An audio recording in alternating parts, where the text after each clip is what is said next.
صلاح الدین ایوبی سے پہلے مسجد اقصی پر عیسائیوں نے قبضہ کیا اور وہ تاریخ ساز لڑائی ہوئی جس کے روح رواں صلاح الدین ایوبی تھے. انہوں نے ایک فیصلہ کیا کہ ہم اس وقت تک آرام سے نہیں بیٹھیں گے جب تک مسجد اقصی کو آزاد نہ کر لیں. آج جس طرح سے ہم لوگ شور مچا رہے ہیں کہ فلاں ملک کیا کر رہا ہے، فلاں مملکت کیا کر رہی ہے، فلاں سلطنت کیا کر رہی ہے، فلاں حکومت کیا کر رہی ہے، آپ اگر صلاح الدین ایوبی کے زمانے کو پڑھیں تو اس وقت بھی یہی صورتحال تھی.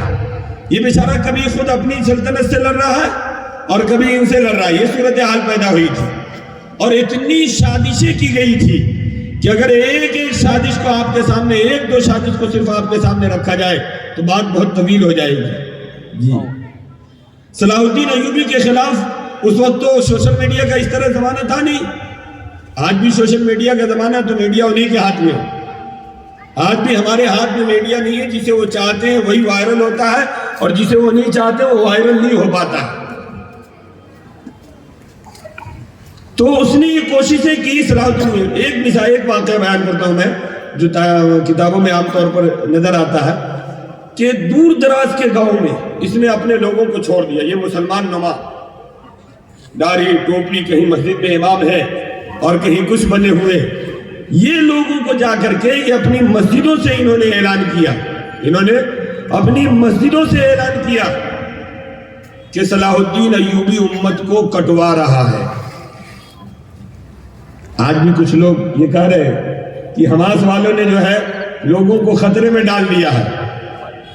حماس والوں نے لوگوں کو خطرے میں ڈال دیا. ان کے پاس وسائل نہیں تھے تو یہ کیوں ٹکرانے کے لیے گئے؟ یہی اعتراض ٹھیک صلاح الدین ایوبی کے زمانے میں ہوا، درس تفسیر میں ہوا، قرآن کے درس میں کیا، حدیث کے درس میں کیا، مسجدوں میں کیا گیا. مختلف طریقوں سے یہ اعتراضات کیے گئے، یہاں تک کہ صلاح الدین ایوبی کے ایک جرنیل کو گرفتار کر لیا گیا. اور پھر یہ اس تعلق سے بڑی تفصیلی ناول ہے التمش کی، داستان ایمان فروشوں کی. اس میں اس نے ایک واقعہ لکھا تھا کہ اس کے جرنیل کو گرفتار کر کے اور پھر یہ نظام بنایا گیا، لوگوں کو جمع کیا کہ صلاح الدین ایوبی کا جرنیل میرے پاس آیا ہے اور وہ جو ہے سو کوئی خبر سنائے گا. ہزاروں ہزار لوگ جمع ہوئے دسیوں گاؤں سے. کسی پہاڑی کے نیچے اسے بیٹھا دیا گیا، یہ پہاڑی ہے اونچی، اس کے نیچے اسے بیٹھا دیا گیا. اور اس کے بعد جو ہے اس نے بتایا کہ مجھے اللہ کے نبی صلی اللہ علیہ وسلم خواب میں آئے، انہوں نے کہا کہ ایوبی کا ساتھ چھوڑ دو، اس لیے میں ان کا ساتھ چھوڑ کے چلا آیا. مجمع میں سے کوئی آدمی سیٹ ہوتا تھا، وہ کھڑا ہوتا تھا کہ آپ کی یہ بات صحیح ہے، اس کی دلیل کیا ہے؟ تو کہا اس کی دلیل یہ ہے کہ فلاں تاریخ کو جمع ہو جاؤ اور فلاں پہاڑی پر جو ہے سو وہ جلوہ طور نمودار ہوگا. اب 20-25 گاؤں کے لوگوں کو جمع کر کے یہاں بیٹھے اور پورا مجمع کھڑا ہے، 25,000 کا مجمع ہے، چنے ہوئے لوگ ہیں، اوپر آدمی تیار ہے اور شام کا وقت ہے، اندھیرا ہے، اگربتی یوں رکھی ہوئی ہے اور یہ بابا یوں بیٹھا ہوا اور یہ دعا کرتا، بولتا دعا کرو اللہ اگر ہم حق پر ہیں تو اللہ جلوہ طور دکھا دے. اور پھر یہ دعا کرتا ہے یا اللہ اگر ہم حق پر ہیں تو جلوہ طور دکھا دے، اور موم بتی یوں ہلاتا. اچانک پہاڑی پر آگ لگتی. 2-3 جگہ پہ یہ واقعہ ہو گیا. ہزاروں لوگ جو ہے سو صلاح الدین ایوبی کے خلاف کھڑے ہو گئے، بڑی تنظیم بن گئی. صلاح الدین ایوبی کو یہ خبر ملی تو صلاح الدین ایوبی نے اپنے جاسوسوں کو بھیجا. اس کا جاسوسی نظام بڑا مضبوط تھا. اس نے اپنے جاسوسوں کو بھیجا. جاسوس سب سے پہلے تو یہ لیا کہ اگلا ڈیٹ کہاں ہے جہاں جلوہ طور دکھائے گئی ہے. تو پتہ لگا کہ اگلی جگہ جلوہ طور دکھانے کی وہاں ہے. اچھا جو پکڑا ہوا تھا جو جلوہ طور دکھواتا تھا وہ بھی صلاح الدین ایوبی کا جرنیل تھا. وہاں اس نے اپنے آدمی کو سیٹ کیا. یہاں صلاح الدین ایوبی کے آگے پیچھے اس جرنیل کے آگے پیچھے اپنے آدمی کو رکھا. پوری باتیں کی، اشارہ کنایا میں سمجھ میں آ گیا کہ اس کو تو چاروں طرف سے جو کھڑے ہوئے لوگ ہیں سب زہر میں بجھی ہوئی جو ہے وہ لیے برچھا لیے ہوئے. جہاں یہ ہلیں گے برچھا پھونک دیا جائے گا. اسے سمجھا دیا گیا تمہیں یہی بولنا. کہا ٹھیک ہے، پورا انتظام کر دیا. اب دعا کر رہے ہیں، اگر موم بتی یوں ہلا رہے ہیں اندھیرے میں، اوپر سے کوئی چونکہ پہلے سے تو آدمی سیٹ ہے، اوپر جتنے لوگ تھے جو آگ لگایا کرتے تھے انہیں باندھ کر کے کنارے میں ڈال دیا گیا تھا، جلوہ طور ظاہر نہیں ہوا۔ تو یہ سازش صلاح الدین ایوبی کے زمانے میں بھی ہوئی، یہ پروپیگنڈا اس زمانے میں بھی ہوا، لیکن بہرحال صلاح الدین ایوبی نے ان سازشوں کا مقابلہ کیا اور جو ہے پھر مسجد اقصی مسلمانوں کے ہاتھ میں آیا۔ سلطان عبدالحمید کے زمانے میں یہودیوں نے کوششیں کی، سلطان کے پاس پہنچے اور سلطان سے یہ کہا کہ آپ فلسطین میں 17ویں صدی کے بعد یعنی 18ویں صدی کے آغاز سے یہ کوششیں ہو رہی ہیں کہ ہم اپنا کہیں حکومت بنا لیں، یہودی اس کے لیے کوششیں کر رہے ہیں، جد و جہد کر رہے ہیں کہ ہم اپنی کہیں حکومت بنا لیں۔ 17ویں صدی کے بعد انہوں نے یہ کوشش شروع کی ہے۔ سلطان عبدالحمید کے پاس گئے ہیں، ان سے مطالبہ کیا، سلطان نے تنکا اٹھا کر کے کہا کہ تنکا بھی مانگو گے فلسطین سے تو ہم نہیں دے سکتے، یہ مسلمانوں کی وراثت ہے اور یہ میرے پاس امانت ہے، میں نہیں دے سکتا۔ اس کے بعد انہوں نے سازشیں کی، پھر یہ برطانیہ حکومت کو انہوں نے اپنا غلام بنایا۔ برطانیہ، ان کے پاس پیسہ تو ہر دور میں رہا، آج بھی پیسہ ہے، اس لیے ہم لوگ یہ کہتے ہیں کہ اس کو پیسے کی مار مارے، اس سے کمزور کرے۔ اس نے پیسے کا، میڈیا کا، اس وقت بھی میڈیا ان کے ہاتھ میں تھا، پروپیگنڈے کے ماسٹر مائنڈ تھے اس وقت بھی، یہ تو حضور کے زمانے میں پروپیگنڈے کے ماسٹر مائنڈ تھے۔ آپ اگر دیکھیں کربلا کو اور اس سے پہلے پورا عبداللہ بن سبا اور ان لوگوں کی تاریخ کو پڑھیں تو آپ کو سمجھ میں آئے گا کہ یہ پروپیگنڈے کے کتنے ماہر تھے۔ انہوں نے پروپیگنڈا کیا سلطان عبدالحمید کے ساتھ، اور سلطان عبدالحمید کے زمانے میں پھر خلافت کے خلاف مضبوط پروپیگنڈا کر کے خلافت کو انہوں نے ختم کیا، اور فلسطین میں ان کو برطانیہ اور امریکہ نے زبردستی لے جا کر کے بیٹھایا۔ اس وقت بھی دنیا کی جو کئی ایک بڑی طاقتیں تھیں اور جو باشعور لوگ تھے وہ اس کے خلاف تھے، لیکن یہ جو آپ کی تنظیم ہے نا، اقوام متحدہ، اس کو کیا کہتے ہیں آپ لوگ، UNO، ہاں UNO، بڑی ظالم ہے، بہت زیادہ، مطلب یہ بنا ہی اس لیے ہے کہ یہ کمزوروں کو اور کمزور کر دے اور مضبوطوں سے پیسہ کھائے۔ یہ دلال ہے، UNO دلال ہے اور سب سے بڑا دلال ہے۔ جیسے بروکری کرتے ہیں نا، زمین کی بروکری کرتے ہیں، یہ ملکوں کی بروکری کرتا ہے، یہ ملکوں کی سیٹنگ کرتا ہے۔ یہ UNO، امریکہ، برطانیہ، یہ سب مل کر کے انہوں نے اسے وہاں بیٹھایا اور وعدہ کیا تھا فلسطینیوں سے کہ آپ کے حقوق مارے نہیں جائیں گے۔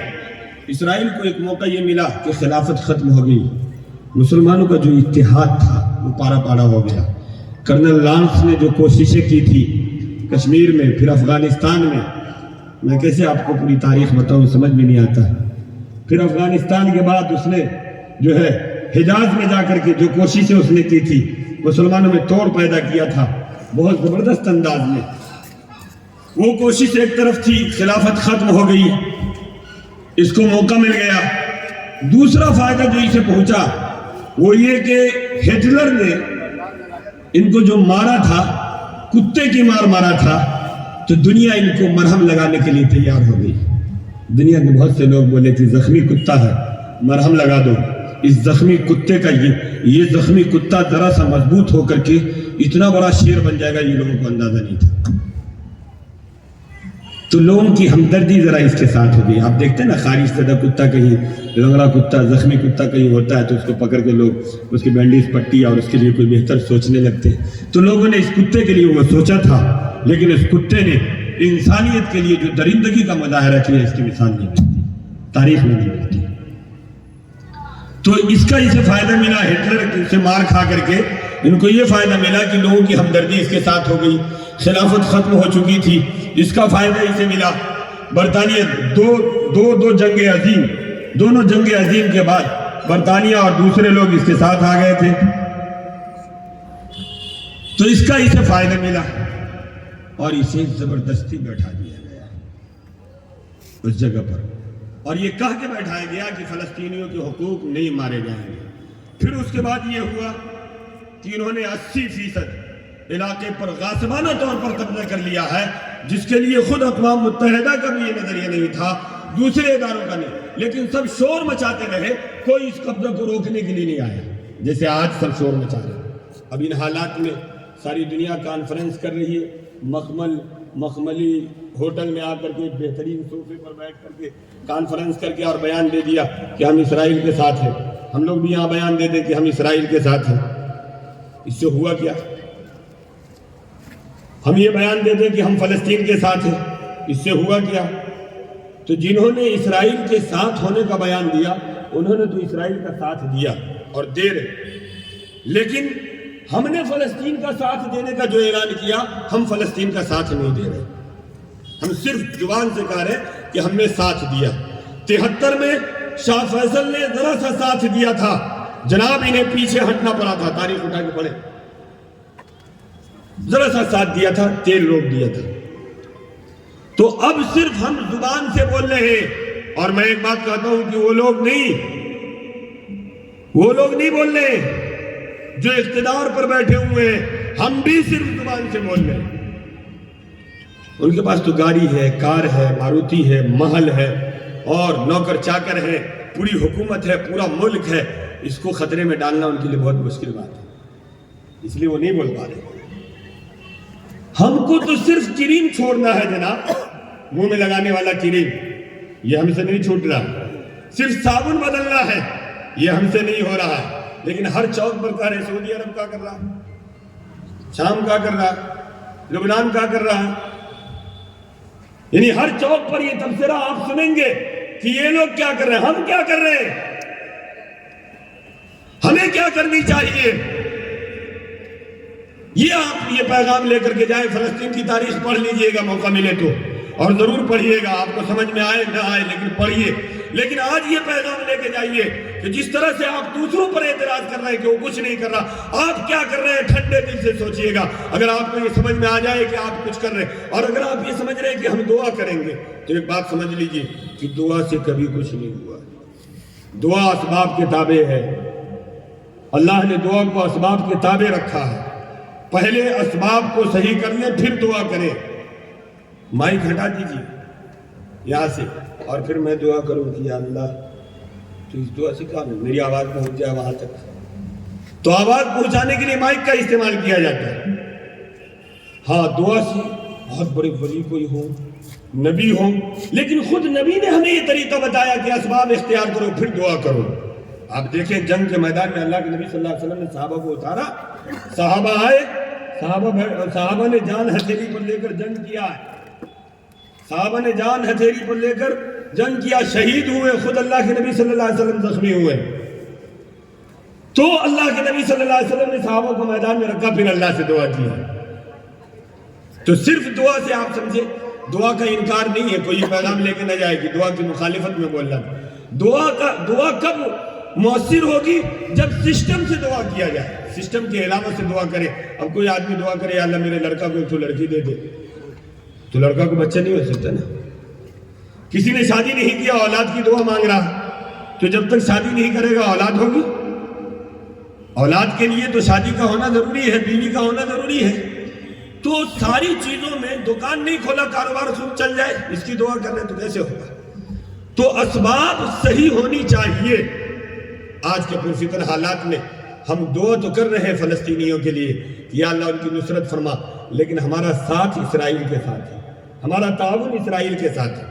اس طرح سے کہ ہم اسرائیلی پروڈکٹ خرید رہے ہیں، اسرائیلی پروڈکٹ استعمال کر رہے ہیں، ہمارا پیسہ اسرائیل کو جا رہا ہے اور دعا فلسطین کو جا رہی ہے۔ اب بتائیے جیتے گا کون؟